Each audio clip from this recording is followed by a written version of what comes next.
Hai Zifran, kembali lagi bersama saya Juliet Phoebe dan mami saya di sini Zoya Amirin di Zona Anti Galau. Ini kita melanjutkan pertanyaannya. Sekali lagi disclaimer, ini untuk usia 16 tahun ke atas ya. Oke. Jadi gini. Ada temen namanya Nando. Cowok. Dia putusin pacarnya. Sebut saja namanya Ika. Oke. Nando putusin Ika gara-gara si Nando ini bosen sama Ika dan dia juga nggak bisa apa-apain Ika. Jadi dia nggak mau ngerusak Ika. Dia nggak mau melakukan hubungan seks sama Ika karena nggak mau ngerusak. Nah, terus baru putus si Nando ini lagi ngedeketin cewek namanya sebut saja Ana. Nah, dia lagi ngedeketin si Ana ini cuma buat dipakai gara-gara dia nggak bisa. Maksudnya buat berhubungan seks. Dipakai gara-gara dia nggak bisa pakai mantannya ini kan? Kan bukan nggak bisa, kali nggak mau ya? Iya, dia nggak mau ngerusak katanya. Atau dia pernah minta nggak sih ke Ika? Wah, aku kurang tahu. Nah, ini alasannya dia ke kamu ya? Nah, dia tuh marah, kayak dia marah kalau misalnya si Ika ini udah deket sama cowok lain, padahal kan dia juga lagi, bahkan dia mau pakai si cewek yang namanya Ana ini kan. Padahal si cewek yang namanya Ana ini dia itu udah dipakai sama cowok-cowok yang lain juga. Sebut saja X dan Y. Teman-temannya mereka juga? Ya, sekumpulannya mereka juga. Satu geng gitu? Ya, satu geng sih, satu tongkrongan lah. Satu tongkrongan? Ya, satu tongkrongan. Wow. Terus kamu pernah bilang apa sama dia waktu dia curhat begini? Aku bilang, sebentar gue mikir dulu ya, ini terlalu rumit. Karena kayak dia nggak mau mantannya deket sama cowok lain, sedangkan dia aja udah ngedeketin cewek lain. Kalau nggak salah kamu sempat bilang sama dia, lu nggak takut apa kena apa? Oh iya, lu nggak takut kena HIV? Orang udah dipakai sama yang lain, mau pakai lagi.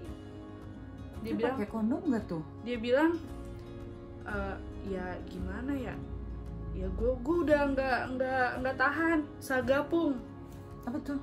Sange nggak ketampung, Mami. Ada istilah ya. No, I have new words. Yes. Terus kayak aku bilang kan, pakai kondom aja. Aku bilang gitu kan. Dia bilang, aduh kurang enak nih kalau bisa pakai kondom. Kalau hamil? Ya aku nggak tahu. Itu. Jadi tanggapan Mami gimana? Silahkan Mami. Aku juga pusing. First of all, nggak enak ngambilin anak orang, oke? Tanggung jawab lo lebih besar gitu ya. Jangan merusak anak orang ya. Jangan pernah hubungan seks sebelum kamu siap secara emosi ya. Fisik sih mungkin udah siap. Kalau udah menstruasi dan udah mimpi basah artinya sudah aktif secara seksual ya. Tapi ketika untuk hubungan seks itu nggak cuma masalah biologis gitu, tapi itu juga adalah masalah mental dan kesiapan. So kalau belum siap, sebaiknya jangan melakukan hubungan seks ya. Jangan melakukan sesuatu yang resikonya kamu nggak bisa tanggung. Jadi yang Phoebe bilang benar, nggak takut apa kena penyakit, apalagi nggak pakai. Mungkin dia ini kali ejakulasi di luar ya. Apa itu? Dikeluarin di luar gitu. Jadi sebelum iya. Oh, dia bilang begitu? Mungkin. Oh, dia nggak curhat apa-apa sama kamu. Tapi dia yang jelas bilang dia nggak takut ngambilin. Dia bilang nggak takut sih. Oh my God, itu agak panik banget sih Mami. Iya, kayak ceweknya nggak apa-apa juga, nggak pakai kondom. Oh, ceweknya kan emang nggak tahu sih ya. Aku nggak terlalu deket sama si cewek ini. Cuman cewek ini kan udah dipakai sama yang lain juga. Jadi dia nggak pernah pakai kondom itu cewek. I don't know. Oh my God. Aduh, stres banget dah gue. Right. So, but if you have a chance to meet her dan dia curhat, please make sure dia pakai kondom. Persuade her, rayu dia untuk, aduh, sedih sih. sebenarnya saya rayu dia untuk nggak melakukan hubungan seks lagi, lebih penting sih itu. Iya. Kan nanti yang rugi dia kalau misalnya kena apa-apa, kan perempuan juga suka carrier. Jadi first of all itu dulu ya si Frans ya, jangan sampai deh gitu ya. Jaga kesehatan reproduksi kamu gitu. Dan kalau misalnya udah sekali kan seks itu enak, kadang-kadang jadi lama-lama kita jadi apa ya, Dan dengan ngasih seks juga nggak membuat kamu tambah disayang, dengan ngasih seks nggak membuat kamu tambah berharga gitu. Ngasih seks itu juga nggak bikin kamu jadi spesial gitu. Karena kalau dari ceritanya Vivi tadi, kadang-kadang cowok melakukan hubungan seks, ya dia pakai aja gitu. Karena gini, laki-laki sebenarnya lebih takut kehilangan perempuan yang dinaksir bener-bener. Dia biasanya mau mencoba usaha, seperti juga dengan sifat spermanya. Sperma itu kan sifatnya lebih agresif ya. Jadi cowok seperti juga sperma, ketika terjadi pembuahan, kamu tahu kan pembuahan itu terjadinya dari pertemuan antara sperma dan apa? Dan aku lupa Mami. Sperma dan kasih clue Mami, malu nih. Aduh. Oh my god, kenapa dia lupa? Orang bisa hamil karena apa? Karena sel sperma yang masuk ke rahim ketemu dengan sel telur. Itu maksudnya tadi, cuma agak lupa dikit. Ini udah blank. Jadi sperma ketemu telur itu akan terjadi pembuahan. Nah, waktu pertemuan antara sperma dan telur ini gitu kan, telur hanya ada satu ya kan, itu akan keluar, dan telur yang tidak dibuahi ini akan luruh menjadi menstruasi, right? Nah, telur itu cuma satu gitu, makanya kebanyakan perempuan relatif lebih suka menunggu. Tapi sperma itu ada ratusan juta. Jadi kalau misalnya, kenapa Mami takut kalau misalnya ada cowok-cowok yang bisa bikin hamil, kayak nggak mau pakai kondom dan sebagainya itu gitu ya, karena dia bilang gini, nggak apa-apa, aku keluarin di luar aja, jadi sebelum aku ejakulasi aku udah cabut. Padahal pada waktu dia excited, setetes air mani itu bisa mengandung ribuan sperma, dan hanya perlu satu sperma untuk membuat terjadinya pembuahan. Ngerti nggak? Cuma butuh satu, sementara setetes itu udah ada ratusan ribu, Bi. So, dia kan cuma butuh satu untuk bisa ketemuan. Begitu terjadi ketemuan, kelar sih hidupnya gitu. Nah, sperma gitu kan, dengan sifat sperma ini artinya cowok akan tebar pesona kesana kesini, akan usaha. Kalau cewek yang dia taksir nggak mau, ya udah dia akan mundur teratur. Tapi justru dia akan biasanya mau coba-coba sembarangan sama cewek yang dia nggak terlalu naksir, karena dia nggak takut kehilangan. Yeah. So kalau sampai ada cowok yang deketin kamu dan memaksa kamu untuk hubungan seksual, memaksa kamu untuk membuktikan diri berulang-ulang kalau lu sayang sama gue, lu hubungan seksual sama gue, biasanya dia nggak sayang sama lu. Kalau apalagi kalau suruh buktiin, karena cinta nggak pernah perlu dibuktikan, cinta itu adalah diberikan. Jadi kalau dia ngasih syarat dan ketentuan, term and condition, emangnya lu barang ya. Kalau dia memberikan syarat dan ketentuan, ini lu harus gini-gini dulu supaya gue cinta sama lu mau gini-gini dong kalau lo pacar gue, dia nggak sayang, itu confirm, udah pasti dia kagak sayang, no way gitu. Jadi jelas-jelas dia nggak sayang, tapi cowok tuh ya punya kecenderungan seperti itu.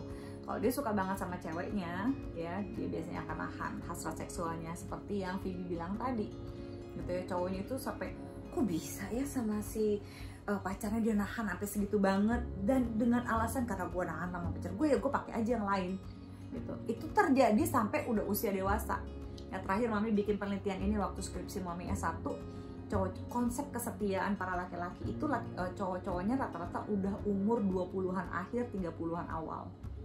Di penelitian Mami itu gitu. Jadi pertengahan umur 20-an, jadi kan udah masuk masa dewasa muda ya, dewasa muda awal. Jadi umur 20-an awal, 30-an awal, itu semuanya punya hal yang sama seperti yang terjadi pada si anak ini yang umurnya masih kurang lebih sama kayak Vivi lah ya, 17-an tahun, ya kan? Nah, pada saat umur kayak begitu, banyak cowok yang nggak bisa move on dari masa remajanya, masih memakai strategi yang sama. Gue kalau sayang sama nih cewek, gue jaga baik-baik, gue nggak akan pakai tanda kutip, tidak akan melakukan hubungan seksual, tapi dia akan pakai cewek lain karena dianggap kalau gue pakai cewek lain kan gue nggak main hati. Banyak cowok yang pikir kalau dia nggak main hati, berarti dia tidak selingkuh. Padahal mah selingkuh ya selingkuh, oke? Gitu. Jadi kalau mami sih lebih kasihan sama cewek yang mau gitu ya. Semoga ya, tapi sih nggak mungkin. Kasihan sih aku sama dia. Kasihan gitu, karena itu tidak akan membuat dia makin disayang gitu. Dan kalau dibilang woman talks gitu ya, sebenarnya cowok juga ngomong loh gitu. Cowok akan ngomongin siapa yang bisa dipakai, siapa yang enggak gitu. Tapi hati-hati, karena cowok jahat, ada juga yang jahat mulutnya, bukan cuma perempuan. Orang tuh kalau misalnya apalagi ego kalau udah keganggu itu orang bisa jahat banget, nggak laki nggak perempuan. Ini sih bukan urusan gender ya. Laki bisa jadi kalau dia egonya ketinggian, apalagi dia punya kecenderungan memiliki narcissistic personality disorder, itu gini, nggak bisa terima penolakan. Ya kalau lo laki-laki sejati, lo harusnya santai kalau ditolak sama cewek. Ya nggak apa-apa, itu adalah bagian dari usaha.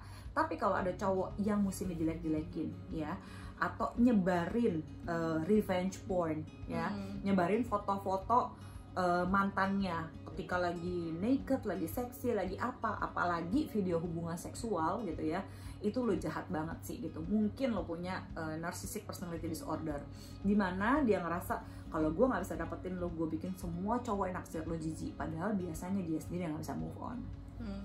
Gitu. So be careful gitu ya. Jadi kalau sampai dia maksa gitu kan, dan ini try to get out from toxic relationship yang kayak gitu.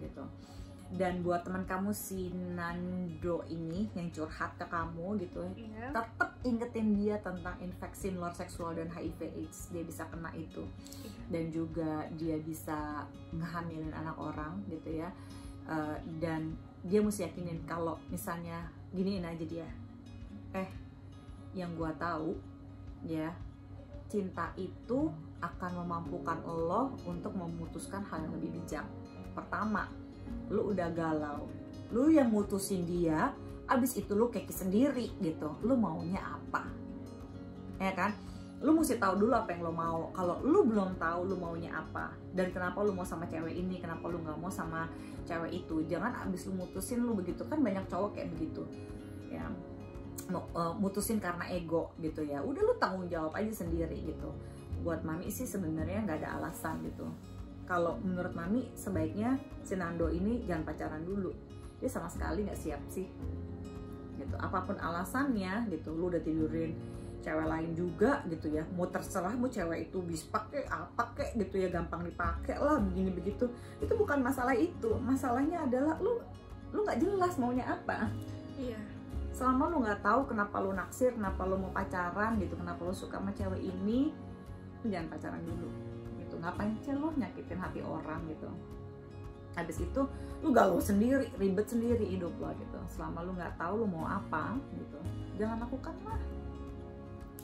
And please save sex, please gitu ya. Jangan pernah melakukan hubungan seks sampai kamu benar-benar siap. Jangan lupa kalau kamu remaja ya, kalau kamu sudah akhir balik, yang laki-laki sudah mimpi basah, kamu sudah bisa menghamili perempuan. Dan adalah sangat wajar kamu akan merasa terangsang. Tapi mau diapain rangsangannya?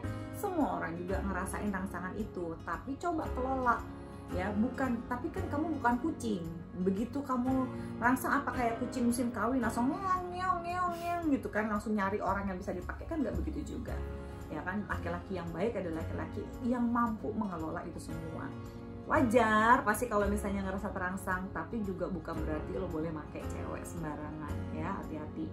Perempuan yang sudah menstruasi adalah perempuan yang bisa hamil ya, dan biasanya seorang perempuan akan merasa paling terangsang biasanya adalah pada saat dia ovulasi ya, kurang lebih 10-15 hari setelah dia menstruasi gitu ya, siklusnya gitu. Kalau misalnya siklusnya tetap, sama pada masa-masa menstruasi kadang-kadang terangsang. Jadi kalau kamu pengen punya kehidupan seks yang sehat ya Z-Friends, terutama yang remaja, usahakanlah untuk tidak ketemu sama pacar ya pada saat sedang ovulasi. Makanya saya selalu bilang sama Phoebe, dia tuh punya harus mencatat waktu mensnya.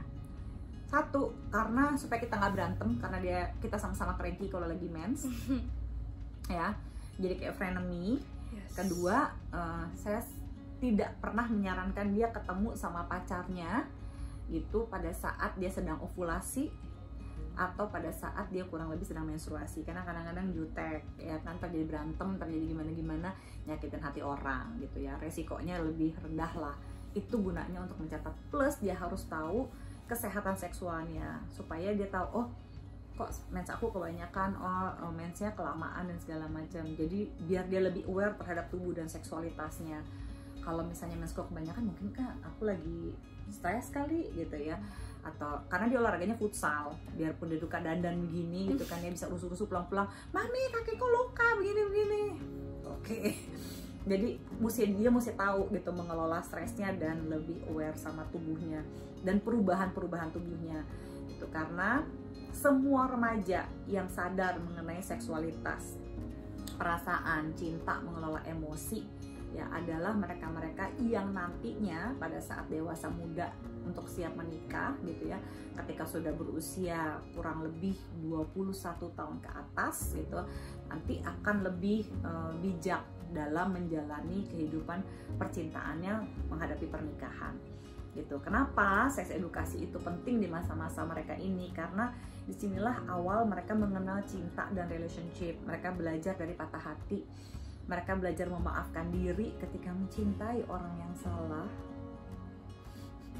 dan belajar ikhlas ya. Kalau misalnya udah, kan aku udah baik-baik mami ke dia begini-begini, kenapa dia masih begini? Ya memang ada orang yang kayak begitu. Makanya kalau ngasih sesuatu, melakukan sesuatu pada saat pacaran ikhlas. Kalau nggak ikhlas, jadi hitung-hitungan ya. Sekali lagi kita kan bukan ini ya pegadaian ya, nggak usah pakai hitung-hitungan. Kalau cinta ikhlas aja kasih gitu. Kalau misalnya nggak, ya udah nggak apa-apa gitu kan ya.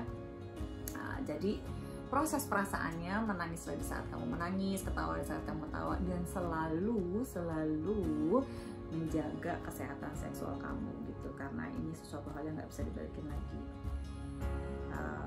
Keperawanan penting, tapi bukan segalanya. Ya, itu kalau mami sih lebih kepengen kalau misalnya kamu untuk tetap jaga keperawanan kamu ya sampai kamu siap, terutama sampai menikah. Usahain gitu, karena kalau misalnya sekali lagi udah tahu kan rasanya putus kan, nyeseknya kayak apa. Kalau ada seks ya kali 5-10 lah sakitnya. Belum ngerasain sih ya, tapi it will amplify, itu akan lebih nambah sakitnya gitu kalau misalnya udah pernah hubungan seks terus putus gitu. So one feeling at a time ya. Jadi kalau masih galau jangan pacaran dulu, oke? Dan selalu be aware, safe sex is always more fun. Resikonya lebih banyak, kemungkinan kamu terkena infeksi menular seksual, dan ada banyak infeksi menular seksual yang menyebabkan kematian, bahkan sampai kena virusnya sampai ke otak, dan kalau misalnya udah merenggang nyawa, kelar hidupnya. Ya, daripada aduh nggak enak pakai kondom, nggak enak nyawa terancam, nggak enak nyawa terancam, nggak enak ngambilin orang gitu ya, nggak enak mesti tanggung jawab gitu, you know. Ya udahlah, nggak enaknya dienak-enakin aja gitu, yang penting lebih safe gitu kan ya, daripada kalau misalnya udah kejadian, lah kok bisa hamil, kayaknya gue udah aman.